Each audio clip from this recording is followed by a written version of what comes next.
Hér ætla ég að sýna ykkur hvernig þið margfaldið saman tölur í verkefni 1, súpur og salat. Fyrst ætla ég að fjölmiðja fyrirsögnina, flokka ég hér og smelli á merge cells. Það stækka letrið í 14 punkta, feitletra og miðja upp á línu. Hægri stilla á feitletra fyrirsagnirnar og svo margfalda ég saman.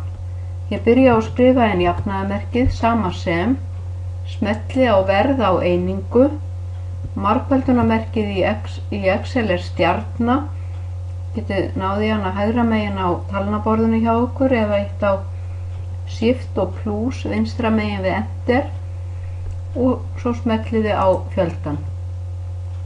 Hér sjáum við formúluna. Til sama sem talan í C17 margfölduð með tölunni í B17. Og ég ít á Enter. Ég fer í hólfið með formúlunni, fer í hornið, bendillinn eins og mjór kross og dreg niður. Síðan ætla ég að setja þessar tölur í blokk. Hér eru bara 30, 50 og 40. Hér fer talan yfir 1000. Þannig að ég fer í number, haka hér við use 1000 separator á number og OK. Og þá er ég komin með tölurnar hér. Ef þessi tala breytist, þá breytist þessi tala og svo framvegis. Ef einhver af þessum tölum breytist, þá breytist talan með formúlunni. Þetta þýðir að þið megið aldrei skrifa inn tölur þar sem eiga að koma formúlur, heldur verðið þið að setja formúlur.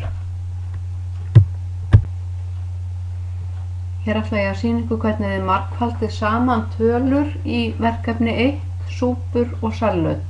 Fyrst ætla ég að fjölmiðja fyrirsögnina, flokka ég hér og smelli á merge cells.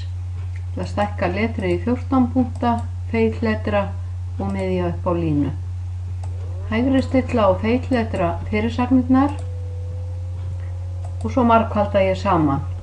Ég byrja á að skrifa inn jafnaðarmerkið sama sem, smelli á verð á einingu, margföldunarmerkið í Excel er stjarna, getið náði hana hægra megin á talnaborðinu hjá okkur eða eitt á Shift og plus vinstra megin við Enter og svo smelliði á fjöldan.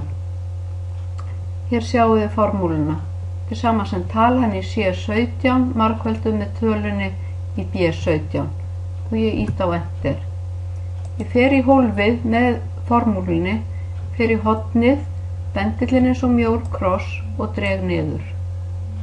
Síðan ætla ég að setja þessar tölur í blokk. Hér eru bara 30, 50 og 40. Hér fer talan yfir 1000. Þannig að ég fer í number, haka hér við use 1000 separator á number og OK. Og þá er ég komin með tölurnar hér. Ef þessi tala breytist, þá breytist þessi tala og svo framvegis. Ef einhver af þessum tölum breytist, þá breytist talan með formúlunni.